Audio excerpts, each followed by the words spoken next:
आम्ही पहिल्यापासून निस्वार्थी माणसं. आम्हाला स्वार्थ कधीच बघितला नाही. 87 पासून आम्ही राजकारण केलं, कधीही स्वार्थाचं राजकारण केलं नाही. कुणाच्या 1 रुपयाच्या मिंद्यात राहून आम्ही राजकारण केलं नाही. आम्हाला किती ऑफर आले तरी आम्ही कधीच बघितलं नाही. निस्वार्थी माणूस, स्वाभिमानी माणूस म्हणून आम्ही जगत आलोय. आणि त्यांची श्रीमंती बघून आम्ही म्हणलो, बाबा तुम्ही उभा राहायला लायक आहे, तुम्ही उभा राहावा आणि मग आम्ही तुम्हाला मदत करू.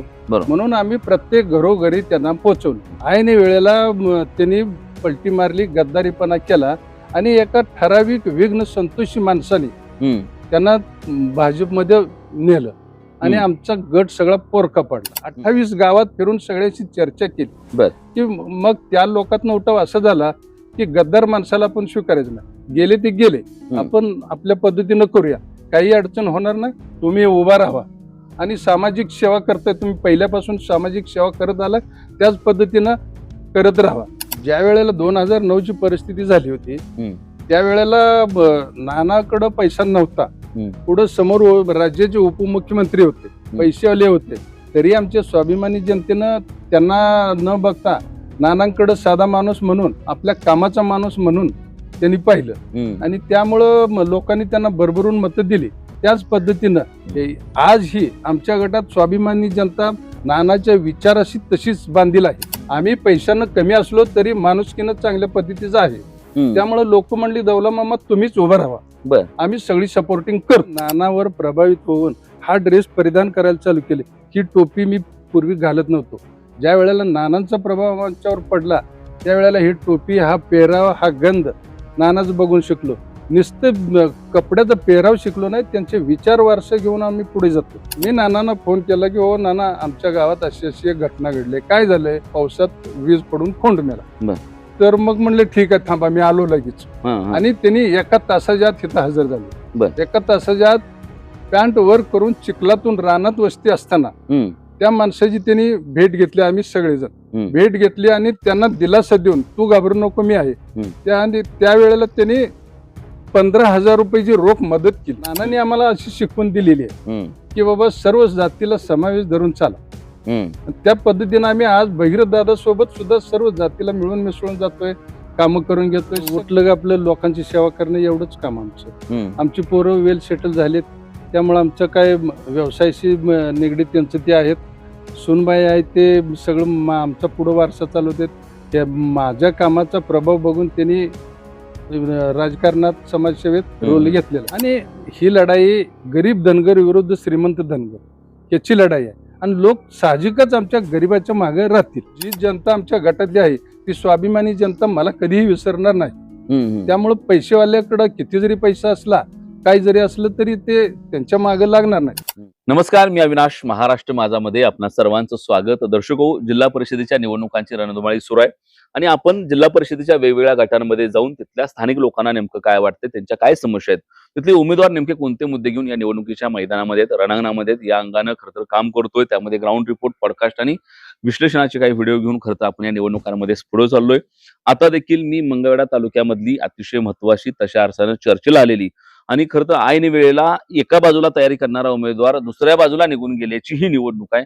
अशा या हुलजंती जिल्हा परिषद गटामध्ये आहे, जिथं हुलजंती जिल्हा परिषद गटामधून हनुमंत दुधाळे यांच्या समोर, ज्यांनी हनुमंत दुधाळे यांना या भागामध्ये आणलं, लोकांमध्ये नेलं, यामध्ये जे काही अग्रेसर नाव आहे त्या दौलतराव माने यांच्यासोबत आपण बसलोय, ज्यांना खरं तर या भागामध्ये लोक हक्कानं दौला मामा म्हणतात. पहिलं तर दौला मामा, तुमचं अगदी मनापासून या व्हिडिओमध्ये स्वागत. खरं तर तुमच्या सुनबाई जयश्री महेश माने हे या निवडणुकीमध्ये उमेदवार म्हणून आहेत. स्वतः MA BEd आहेत, उच्च शिक्षित आहेत आणि इथला उमेदवार विरुद्ध पुण्याचा उमेदवार, अशा पद्धतीचा हा सामना लागणार आहे. थोडासा कुठंतरी ज्या पद्धतीनं तुम्ही इथं समोरचे उमेदवार दुधाळ शेट यांना लोकांपर्यंत घेऊन गेला होता, पुण्यातून इथं आलेल्या व्यक्तिमत्व, त्यात लोकांच्या ओळखी करत असताना मरोड्याचे सुरेश पवार, गुरुजी हसाल, तुम्ही हसाल, या लोकांनी इथं मेहनत घेतली होती आणि मग ऐन वेळेला खरं तर इकडचा उमेदवार पलीकडे गेला आणि पुन्हा खरं तर तुमचं नाव इथं समोर येतं. तो सगळा कसं घडलं, काय प्रवास झाला, नेमक्या कुठल्या गोष्टीनं त्यांनी अशा पद्धतीचं स्थित्यंतर केलं, नंतर आता त्यांच्याही आशा करण्याला गद्दारीचं एक नाव या मतदारसंघातून पुढे आलं, या सगळ्या किस्सांच्या संदर्भानं मला खरं तर बोलायचंय. तुमच्या सुनबाई इथल्या सुशिक्षित उमेदवार आहेत, तर त्यांची एक वेगळी मुलाखत आपण निश्चितपणानं करू. परंतु तुमच्यासोबत बोलत असताना तुमचा राजकारणातला 1987 पासूनचा अनुभव आहे. एवढ्या वर्षानंतर काम करत असताना 2009 पासून तुम्ही मगाशी सांगितलं की आम्ही नानांसोबत या संपूर्ण प्रक्रियेमध्ये पहिल्यापासून आलो. दौलतराव माने हे या भागामधलं भालकेंच्या शिलेदारांपैकीचं एक असं नाव आहे की जिथं राजकारणामध्ये यश अपयश आलं तरी देखील आणि स्वतः भालकेंना देखील राजकारणामध्ये यश अपयश आलं असलं तरी देखील कुठल्याही पद्धतीनं कुठल्याही आमिषाला बळी न पडता कायमस्वरूपी भालकेंचा निष्ठावंत शिलेदार म्हणून इथं वावरलेलं, इथं या भागामध्ये काम करत असलेलं, राजकारणातून पैसा कमवाय नाही तर माणसं कमवत असं म्हणणारं व्यक्तिमत्व म्हणून खरं तर दौला मामा तुमची ओळख आहे. त्यामुळे कुठेतरी लोकच आता ह्या निवडणुकीला तुमच्या समाजावरून गरीब धनगर विरुद्ध श्रीमंत धनगर अशी लढाई आहे किंवा आमचा दौला मामा विरुद्ध पुण्याचा दुधाळ शेठ अशी लढाई, अशी बरीच नावं द्यायला लागली. त्याबद्दल तुम्ही आम्हाला सांगचाल, बोलूच. परंतु सुरुवातीला मला हे सांगा की ज्या माणसाने तुमच्या बाजूनी तयारी केली, ज्या माणसाला तुम्ही असाल, सुरेश पवार गुरुजी असाल, लोक सांगतात हे किस्सा की तुम्ही या भागामध्ये घेऊन फिरला, पलीकडचे उमेदवार असलेले दुधाळ शेठ हे भालकेंचे उमेदवार असतील, तीर्थक्षेत्र विकास आघाडीचे उमेदवार असतील, अशी चर्चा होती. मग असं काय घडलं मधल्या काळामध्ये की हे उमेदवार पलीकडे निघून गेले आणि त्यानंतर मग तुमचं नाव कसं चर्चेत आलं? मूळ झालं कसं, हनुमंत शेठ दुधाळ पुण्याला राहतो. ते इकडं आल्यानंतर मग आम्ही चर्चा केली की बाबा आपला एक चांगला माणूस आहे, आम्ही उभा राहावं म्हणून त्यांची श्रीमंती बघून आम्ही म्हणलो बाबा तुम्ही उभा राहायला लायक आहे, तुम्ही उभा राहावा आणि मग आम्ही तुम्हाला मदत करू.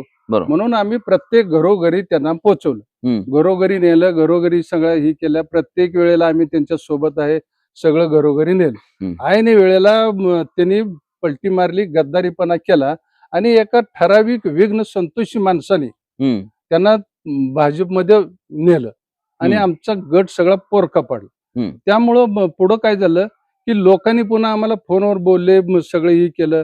ते असं काय घडलं की ते तिकडे गेले, तर ते तिकडे जाण्यामागचं त्यांचा हेतू त्यांनाच माहिती. ते आम्हाला सुद्धा त्यांचं गुड उमगलं नाही. मग त्यामुळे लोकांनी म्हणले जो आपला होत नाही म्हणजे आपल्यातून सोडून गेला त्याला पुढं तर आपलं काय काम करणार आहे, तो राहणार पुण्याला. मग आम्ही कोणाकडे बघायचं, पुन्हा काम कोण करायची आमची? तर मग तुम्ही का उभं राहत नाही, तुम्हीच उभं राहा असे सगळ्यांचे हे आले. आम्ही मदत करतो, आम्ही सगळं हे करतो. आपला गट आहे तसा बालकीनानाचा शाबूद आहे, आपण सगळीजण एकत्र आहोत. अशा पद्धतीनं लोकातनच खालनं उठाव झाला. आम्ही पैशानं कमी असलो तरी माणुसकीनं चांगल्या पद्धतीचं आहे.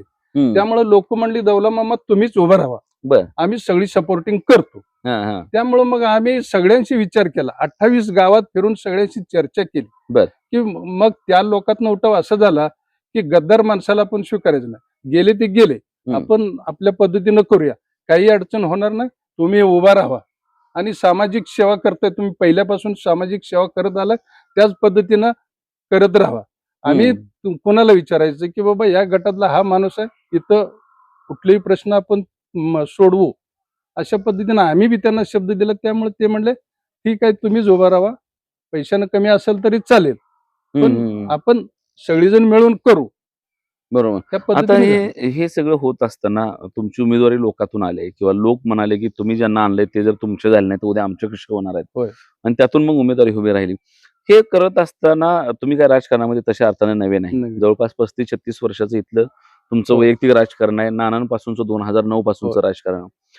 काय आठवणी आहे त्या नानांच्या? खूप सारी लोक सांगतात की इथं ज्या वेळा स्वर्गीय नाना या भागामध्ये आले त्यावेळेला सुरुवातीच्या टप्प्यामध्ये तुम्ही 2-4 लोक त्यांच्या सोबत होता.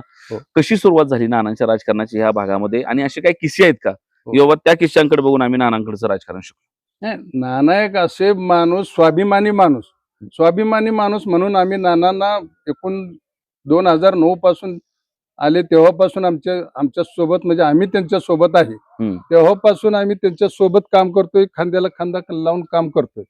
त्यावेळेला असे बरेच त्यांचे अनुभव आमच्या पाठीशी आहेत की बाबा तो माणूस स्वाभिमानी आहे आणि निस्वार्थी मनानं तो काम करतोय, म्हणून आम्ही त्यांच्या पाठीमागे लागलो. एक वेळ अशी झाली की आमच्या गावात मोठा पाऊस पडला आणि मी नानांना फोन केला की हो नाना, आमच्या गावात अशी अशी एक घटना घडली, काय झालंय? तर इथला आमच्यातलं एक खोंड मेलाय, पावसात वीज पडून खोंड मेला. तर मग म्हणले ठीक आहे थांबा, मी आलो लगेच. आणि त्यांनी 1 तासाच्या आत इथं हजर झाले. 1 तासाच्या आत पॅन्ट वर करून चिखलातून रानात वस्ती असताना त्या माणसाची त्यांनी भेट घेतली. आम्ही सगळेजण भेट घेतली आणि त्यांना दिलासा देऊन तू घाबरू नको, मी आहे.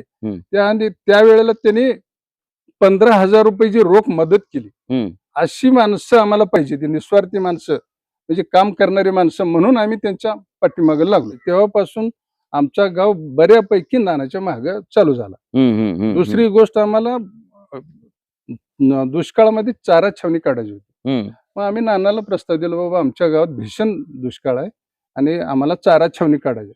तर नाना म्हणले चला माझ्याबरोबर. लगेच त्यांनी परमिशन कलेक्टरला दे लावली आणि एका तासात चारा छावणी चालू झाली. परवानगी नसताना सुद्धा आम्ही चारा छावणी 2 महिने आम्ही पदरच्या पैशाने चालवली. नानाने आम्हाला मदत केली आणि नानाने म्हणजे प्रत्येक सदैव ह्याच्यात आणि उद्घाटन नानाच्या हस्ते केलं. नाना म्हणजे सदैव आमच्या कामात कायम असायचे. तेव्हापासून आम्ही 2009 पासून आजपर्यंत भगीरथ दादाच्या पाठीमागे सुद्धा आम्ही ठाम असतोय. त्यामुळं गाव हे नानाच्या मध्ये आधी लोक राजकारणात, आता मंगळ तालुक्यामध्ये मी बऱ्याच ठिकाणी बघतोय ग्रामपंचायतच्या राजकारणामध्ये जी सरपंच वगैरे मंडळी निवडून आली ती उद्या निधी मिळावा, पैसा मिळावा ह्या म्हणून पलट्या मारताना दिसते किंवा गट बदलताना दिसतं. तुम्हाला कधी हा स्वार्थ झाला नाही की आपण आता बदलावं, आता नानाच्या नंतर भगीरथ बारकेनं काय जमणार नाही, आपण थोडस हे टिकून कसं काय राहिलाय तुम्ही नानांपासून? आम्ही पहिल्यापासून निस्वार्थी माणसं. आम्हाला स्वार्थ कधीच बघितला नाही.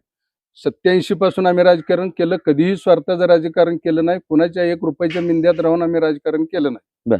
त्यामुळं आम्हाला कोण कुठं जातोय, कोण ह्याच्यात जातोय, सत्ताधाऱ्याकडे जातोय, आम्ही कधीच बघितलं नाही. आम्हाला किती ऑफर आले तरी आम्ही कधीच बघितलं नाही. निस्वार्थी माणूस, स्वाभिमानी माणूस म्हणून आम्ही जगत आलोय आणि स्वाभिमानी शेतकऱ्याचं काम करतोय. आम्ही सदैव ह्याच्यात असतो.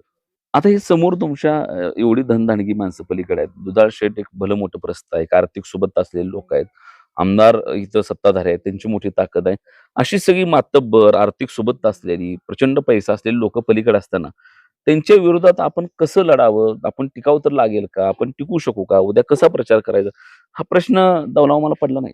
नाही, बरोबर आहे म्हणणं, पण आमच्या गटातली जनता ही स्वाभिमानी जनता. त्यामुळे स्वाभिमानी जनता कधीही कोणापुढे झुकणार नाही. पैसेवाल्या पुढे तर कधीच झुकणार नाही. त्याच्यामुळं कामाच्या बाबतीत बोलायचं झालं तर आम्ही कुठेही हजर असतो. तो माणूस पुण्यातून येऊन काम करणं शक्य नाही आणि लोकांनी त्यांच्याकडे पुण्याला जायचं का आमदार ऑफिसला जायचं हा प्रश्न पडतो. त्यामुळे लोक आमच्याकडे येणार आणि आम्ही त्यांची कामं कुठेही आम्ही मोटरसायकलचा प्रवास असतो. आम्ही कुठेही त्यांना भेटू शकतो, कुठेही फोन केला तर थांबू शकतो, कुठेही करू शकतो. त्याच्यामुळं आम्ही लोकांच्या कामाला बांधील असतो. सामाजिक सेवा करणं हे आमचं काम आहे, समाजसेवा करणं आमचं काम आहे आणि आम्ही पहिल्यापासून ते करत आलो. त्यामुळं जी जनता आमच्या गटातली आहे ती स्वाभिमानी जनता मला कधीही विसरणार नाही. त्यामुळं पैसेवाल्याकडं किती जरी पैसा असला, काही जरी असलं तरी ते त्यांच्या मागे लागणार नाही आणि आम्ही हा कामाचा माणूस आहे म्हणून आमच्या मागे जनता लागल. ज्या वेळेला 2009 ची परिस्थिती झाली होती त्यावेळेला नानाकडं पैसा नव्हता. पुढे समोर राज्याचे उपमुख्यमंत्री होते, पैसेवाले होते, तरी आमच्या स्वाभिमानी जनतेनं त्यांना न बघता नानांकडे साधा माणूस म्हणून, आपल्या कामाचा माणूस म्हणून त्यांनी पाहिलं आणि त्यामुळं लोकांनी त्यांना भरभरून मतं दिली. कार्यकर्ते खाली पण मतदार मात्र सगळ्या नानाकडे राहिला. त्यामुळे नाना प्रचंड मताने निवडून आले. त्याच पद्धतीनं आजही आमच्या गटात स्वाभिमानी जनता नानाच्या विचाराशी तशीच बांधील आहे. त्यामुळं त्याचा आम्हाला फायदा होणार आहे आणि आम्ही सहजपैकी हे निवडून जिंकून आणू. आता मला एक सांगा, अजून हा जो हुलजंतीचा जिल्हा परिषदेचा गट आहे, काय समस्या आहेत ह्या गटामधल्या, जिल्हा परिषदेमधल्या, की बाबा जी कामं इथं होणं अपेक्षित होतं पण झालं नाही तर अनेक गोष्टी या भागामध्ये आहेत. पाण्याच्या तुमच्याकडच्या समस्या आहेत, भोसे प्रादेशिक मध्ये तुमच्याकडची काय गावं येत आहेत, तिथं काय अडचणी तुम्ही मला मगाशी बोलताना सांगितल्या त्या अडचणी आहेत. त्यासोबतच कमी दाबानं जे पाणी उजनीचं इथलं जे येतंय वितरिकेचं त्याच्या अडचणी आहेत. हे सगळं कसं घेऊन पुढे जायचं आणि इथं एका खमक्या माणसाची किती गरज वाटते ते काय सांगा. नाही, इथं कसं आहे, हा आमचा दुष्काळी भाग आहे. पाण्याची वणवण, उन्हाळ्यात पाण्याची वणवण राहते. त्याच्यामुळं नानांनी 40 गावची भोसे प्रादेशिक योजना चालू केली, पण नानाच्या माघारी ती योजना डबगायला आली आणि ह्या सत्ताधाऱ्यांनी ती चालू ठेवणं टाळतात. कारण नानाचं हे होतंय, आम्हाला पाण्याची महत्वाची गरज आहे. तर या वेळेला आम्ही जर निवडून आलो तर आम्ही त्या प्रादेशिक योजनेवरती भर देऊन लोकांना कसं स्वच्छ पाणी मिळेल हे बघतोय आम्ही. ह्या विचाराशी आम्ही बांधील आहे आणि आम्ही त्याचा प्रयत्न करून आम्ही ते काम पूर्ण करण्याच्या मार्गावर म्हणजे राहून. काय साहेब, इथली जनता स्वाभिमानी जनता आहे. त्यामुळे इथली लोक दडपशाहीला, त्यांच्या ह्याला भीतीला बळी पडत नाहीत. आमच्यातले असाच एक किस्सा असा घडला की आम्ही पाणी मागायला गेल्यानंतर आम्ही आंदोलन केलं. आमच्या कात्रळ गावापर्यंत चांगल्या पद्धतीनं पाणी यावं अशी आमची अपेक्षा होती उच्च दाबाने. पण इथल्या प्रतिनिधीची मानसिकता तशी नाही. मागे असाच एक किस्सा झाला की बाबा आम्ही रस्ता रोको केलं मरवड्याला, तर आमच्यावरती त्यांनी गुन्हे दाखल केले. मग शेतकरी होणं किंवा पाणी मागणं आम्ही काय देशद्रोही आहे का? आम्ही पाणी मागणं आमचा हक्क आहे. त्यामुळे स्वाभिमानी जनता ही दडपशाहीला किंवा याला बळी पडणारी नाही.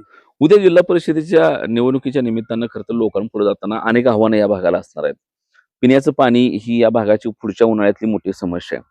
हे सगळं होत असताना नेमके कुठले मुद्दे घेऊन तुम्ही लोकांसमोर जाणार आहात आणि समोरच्या उमेदवारापेक्षा तुम्ही सक्षम आहे असं तुम्हाला काय वाटतं? बरोबर आहे. उद्याच्या उन्हाळ्यात आम्हाला पाण्याची चणचण भासणार आहे.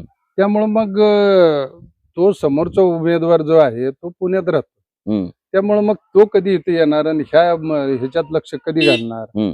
त्यामुळे इथं आम्ही स्थानिक असल्यामुळं आम्ही इथं लक्ष घालू शकतो. त्यामुळे लोकातून उठाव असा झालाय की बाबा तुम्हीच इथे हे करा. पाण्याचं नियोजन आपल्याला महत्वाचं आहे. बाहेरच्या उमेदवारापेक्षा तुम्ही उमेदवार आहे असं समजून तुम्ही काम करू शकता. त्यामुळं पाण्याच्या नियोजनासाठी तुमची आम्हाला आवश्यकता असं लोकांच्या भावनेतून येते. त्यामुळं आता अजून काय प्रश्न आहेत ह्या भागामधले? कुठले प्रश्न शिल्लक राहिले? रस्त्याचा प्रश्न आहे, पिण्याच्या पाण्याचा प्रश्न आहे, आरोग्याची सुविधा इथं नीटनेटकी नाही, आरोग्याचे दवाखाने नीटनेटके नाहीत, पशुवैद्यकीय दवाखाने हे नाहीत, सक्षम नाहीत. असे बरेचसे प्रश्न या भागात असे निगडीत आहे जिल्हा परिषद. त्याची कामं आम्ही इथल्या इथं राहून करू शकतो, कारण आम्ही 35 वर्षापासून ह्याच्यात आहे. त्यामुळे या प्रश्नाची जाण आम्हाला आहे. समोरचा उमेदवार पैसेवाला म्हणूनच उभा राहिला, पण त्याला कामाची काही जाण नाही किंवा हे नाही. त्यामुळे त्याच्याकडं बघण्याचा दृष्टिकोन लोकांचा वेगळा आहे. तो तिथून येऊन कधी काम करणार आहे? काम करू शकणार नाही ना तो. खरं तर आता तुम्ही सगळ्या लोकांनी, तुम्ही असाल, पवार गुरुजी असाल, तुम्ही लोकांनी त्यांच्या सोबत काम केलं. इथं भालक्यांच्या बाजूने उद्याची उमेदवारी म्हणून त्यांना फिरवलं. आता ऐन वेळा ते पलीकडे गेलेत. त्यामुळे इथली काही समीकरणं बदललेत का? कोण लोक तशी नाराज आहेत का? तुमचा गट काय म्हणतो की आपण मेहनत केली, त्यांना इथं लोकांपर्यंत नेलं, ते ऐन टायमाला पलीकडे गेले. आता राजकारणामध्ये जेव्हा एखादा माणूस, एखादा उमेदवार ह्या गटातून त्या गटाकडे जातो त्यावेळेला दोन नुकसान होतं. महत्वाचं म्हणजे इथं ज्यांच्यासोबत गद्दारी करून पलीकडे गेलाय तो गट नाराज होतो, आणि ऐन टायमाला पलीकडे कोणतं तयाऱ्या करत असते तिकडे ते गेल्यामुळे तिथे कोणा हक्काची जागा गेली असते, ती लोक नाराज होते. तशा काही समीकरण इथे घडले का? त्याचा फायदा काय तुम्हाला होणार आहे? हो, त्याचा फायदा आम्हाला भरपूर होणार आहे. आता तो जो उमेदवार होता तो तिकडे गेला, त्यामुळं आमच्यातली लोक सगळी पूर्ण नाराज आहेत. त्याचा फायदा आम्हाला चांगल्या पद्धतीने होणार आहे, कारण त्याच्या प्रवेशाबरोबर या गटातला एकही माणूस गेला नाही. ग्राउंड लेवलचा एकही माणूस गेला नाही. ज्या विघ्न संतोषी माणसाने त्याला नेलं तेवढाच माणूस त्यांच्या बरोबर गेला. दुसरा एकही माणूस गेला नाही, मतदार गेला नाही, कार्यकर्ता गेला नाही, काय नाही. आणि आज मी तिला तिकडं जी लोक त्यांच्या ह्याच्यात होती ते सुद्धा पूर्ण नाराज आहेत. त्यामुळे त्यांचा सुद्धा फायदा आम्हाला होणार आहे, अप्रत्यक्षरित्या आम्हाला होणार आहे. समोर जरी ते येत नसतील तरी अप्रत्यक्षरित्या आम्हाला त्यांचा बऱ्याचपैकी त्यांचा फायदा आम्हाला होणार आहे. आणि ते सुद्धा आम्हाला इंटरनल मॅनेज आहेत, म्हणजे सगळ्या आमच्या बाजूने येणार आहे. मॅनेजर आत्म मदत करणार सांगितलं, पलीकडची जाऊन दाबतील, दाबले तरी ते शेवटी उद्रेक होणार आहे. दाबणार आहे ते तर पाहिजे की काय, ते काय आहे. बर, इथं दौला मामाला जात चिटकून राहते ह्या भागामध्ये? कधी असं कुठं झालंय असं की इथला जो मराठा समाज आहे, लिंगायत समाज आहे, इतर समाज आहे, त्याच्यातून दौलत मामायात कधी वाद झालाय किंवा जातीय तेढ आहे किंवा कधी अशी भांडणं झालेत किंवा असे मतभेद आहेत किंवा जातीचा शिक्का तुमच्यावर असं कधी आहे का? ते 18 पगड लोकांना घेऊनच नाही, असं जातीचं समीकरण आमच्यात कधीच चालत नाही. कारण सगळ्या आम्ही सामाजिक कार्य करत असताना सगळ्या क्षेत्रात सगळ्या जातीत मिळून मिसळून काम करतो आम्ही. त्यामुळे आम्हाला जातीचं फॅक्टर काहीच नाही. आम्हाला मी काम करत असताना सगळ्या जातीशी मिळून मिसळून काम करतो. कधी आमचं कोणाशी, कुठल्या जातीशी, कुठल्या ह्याच्याशी भांडण वगैरे असं कधीच ऐकायला मिळालं नाही किंवा आम्ही केलेलं नाही आणि आम्ही करत नाही. सगळ्या जातीत मिळून मिसळून सगळं आम्ही चालतो. त्यामुळे सगळी माणसं आमची आहेत. त्यामुळं मी सगळी माणसं माझी आहेत ह्या पद्धतीनं काम करतोय, आजपर्यंत काम करतोय. आणि इथून पुढे आम्ही ते वारसा पुढे असंच नानाने आम्हाला अशी शिकवण दिलेली आहे की बाबा सर्व जातीला समावेश धरून चाला.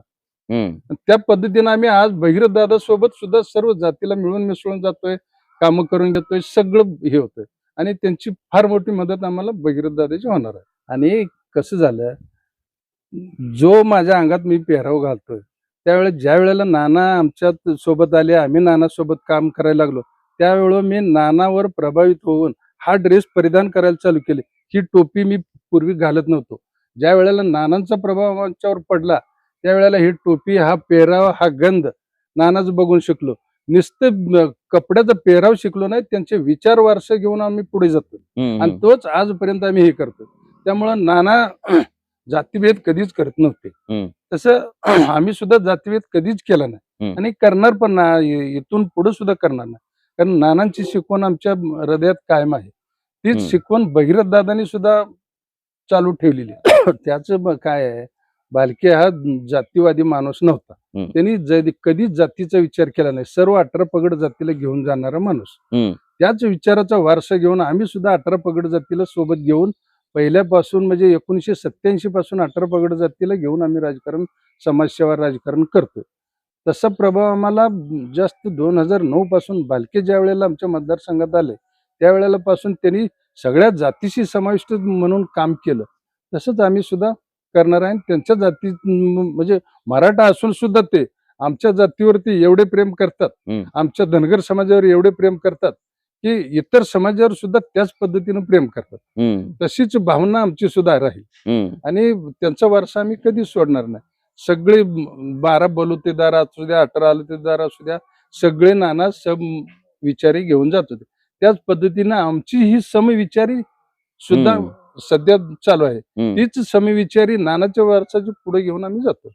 आता हे पुढे कसं व्हायचं, आता पुढचं काय नाही, चांगलं होणार आहे. लोक आम्हाला निवडून देणार आहेत, त्यामुळे आम्हाला काही त्याचा हीच नाही. म्हणजे कसं होतंय की मोठा माणूस तिथं पुण्याला राहणार, त्यामुळं त्याचा ती व्यवसाय ती तिकडच बघत बसणार. इथं कामाला कोण आहे, तर आम्ही इथं 24 तास हजर आहे. आम्ही उठलं का सुटलं, आम्हाला धंदा नाही, काम नाही, काय नाही. उठलं का आपल्या लोकांची सेवा करणं एवढंच काम आमचं. आमची पोरं वेल सेटल झालेत, त्यामुळे आमचं काय व्यवसायाशी निगडीत त्यांचं ते आहेत. सुनबाई आहेत, ते सगळं आमचा पुढं वारसा चालवतात. हे माझ्या कामाचा प्रभाव बघून त्यांनी राजकारणात, समाजसेवेत घेतलेला आहे, रोल घेतलेला आहे. त्याच्यामुळं आम्हाला काही अडचणीचं वाटतच नाही ना. आम्ही निवडून येणार ही लोकांच्या जीवावर ही 100% खात्रीच आहे. मग तुम्हाला वाटत असेल की बाबा आमच्याकडे 4 पैसे आले म्हणून आम्ही निवडणुकीत उभा राहतोय, हे असं काहीच नाही. कारण आम्ही त्यांना उभं करायच्या नादात सगळेजण आम्ही त्यांना फिरवलं, पण आम्हाला उभा राहायची इच्छाच नव्हती. आणि आम्ही काय पहिल्यापासून 87 पासून समाजसेवा करत आलोय, तर काय ही केलं नाही, पैशाची अपेक्षा कधीच ठेवली नाही. त्यामुळं आम्ही आज पैसे आलेत म्हणून उभा राहतोय किंवा ही असं नाही. त्याच्यामुळं तो माणूस पैसेवाला आहे, ती त्याच्यात खुमखुमी आहे म्हणून तो उभा राहायचा होता. त्याचा आम्ही विचार करून त्याला ही केलो, पण ती तिकडे गेल्यामुळे तो विषयच नाही. आम्हाला लोक आमची निवडून देणार आहेत ही खात्रीच आहे आम्हाला. आणि ही लढाई गरीब धनगर विरुद्ध श्रीमंत धनगर याची लढाई आहे आणि लोक साहजिकच आमच्या गरीबाच्या मागे राहतील, ही अशी आम्हाला ही आहे, खात्री आहे. त्यामुळे आम्ही निश्चित ही निवडून जिंकून येतोय. ठीक. तर हे होते दौलतराव माने, जयश्री महेश माने यांचे सासरे, ज्यांनी या भागामध्ये स्वर्गीय नानांपासून राजकारण केले. अतिशय साधा सरळ माणूस या भागामधला म्हणून त्यांची या भागामध्ये ओळख आहे. 24 तास 365 दिवस इथल्या जनतेमध्ये उपलब्ध असणारा, हाक मारलं की हाकेला वोव देऊन धावत जाणारा माणूस म्हणून खरं तर त्या उमेदवाराची ओळख आहे. त्यामुळे कुठेतरी या भागामध्ये दौलत माने यांच्याबद्दल कुठेतरी सहानुभूतीची लाट निर्माण होताना चित्र बघायला मिळतंय. मुळातच ज्या पद्धतीचा शब्द त्यांनी ह्या मुलाखतीच्या शेवटामध्ये वापरलाय की इथली लढाई ही गरीब धनगर विरुद्ध श्रीमंत धनगराची आहे आणि लोक गरिबाच्या पाठीमागे उभा राहतील, याला लोकांतून एक चांगल्या पद्धतीचा प्रतिसाद त्या ठिकाणी मिळताना चित्र बघायला मिळतंय. खरं तर समोर जे उमेदवार आहेत ते नौके आहेत, त्यांना इथल्या राजकारणातला, समाजकारणाचा, भौगोलिक परिस्थितीचा कुठल्याही पद्धतीचा अंदाज नाही. त्यांचं राजकारण हे त्या ठिकाणी पुण्या मुंबई सारख्या शहरी भागातलं उद्योगधंद्याचं सगळं त्यांचं पाठीमागचं वातावरण आहे. त्यामुळे कुठेतरी इथल्या लोकांना देखील आपण एक श्रीमंत माणूस निवडायचा का आपल्यातला माणूस निवडायचा, पुण्यातला माणूस निवडायचा का आपला स्थानिक माणूस निवडायचा, आणि एक उद्योगपती निवडायचा का एक समाजसेवक निवडायचा, अशा पद्धतीचा सत्ता संघर्ष किंवा अशा पद्धतीचा सामना असलेल्या लढाईमध्ये लोक नेमकं कुणाला निवडतात हे पाहणं महत्वाचं आहे. उद्याच्या 5 तारखेला मतदान आहे. या मतदानाच्या निमित्तानं लोक काय विचार करतात, एवढ्या वेळ तुम्ही ज्या पद्धतीची भूमिका मांडताय, तुम्ही तुमचं राजकारण सांगितलं, समाजकारण सांगितलं, भारत नानांपासून तुम्ही कुठल्या गोष्टी शिकला, तो वारसा आणि वसा तुम्ही सांगितला. त्या सगळ्यासोबतच तुम्ही कशा पद्धतीनं तुम्ही असाल, सुरेश पवार गुरुजी असेल, ह्या लोकांनी या भागामध्ये दुधाळ शेट यांना फिरवलं, लोकांपर्यंत घेऊन गेलं. परंतु अनेक वेळा तो उमेदवार पलीकडे नेल्यामुळे लोकांनीच उठाव केला आणि आता तुम्ही इथं उभा राहावं म्हणून जी मागणी केली, त्यातून उद्याचा हा संघर्ष गरीब विरुद्ध श्रीमंतीचा आहे कारण तो कशा पद्धतीने टिकतो, लोक त्याला कशा पद्धतीचा प्रतिसाद देतात यावरून पुढच्या निवडणुकीचा निकाल त्या ठिकाणी अवलंबून असणार आहे. परंतु तुर्तास तरी ही मंगळवेढची हुलदंतीची निवडणूक पुढचे 8 दिवस चांगलीच गाजणार आहे हे मात्र नक्की. बाकी तुम्हाला पुढच्या निवडणुकीसाठी शुभेच्छा आणि तुम्ही आम्हाला वेळ दिला त्याबद्दल धन्यवाद. धन्यवाद.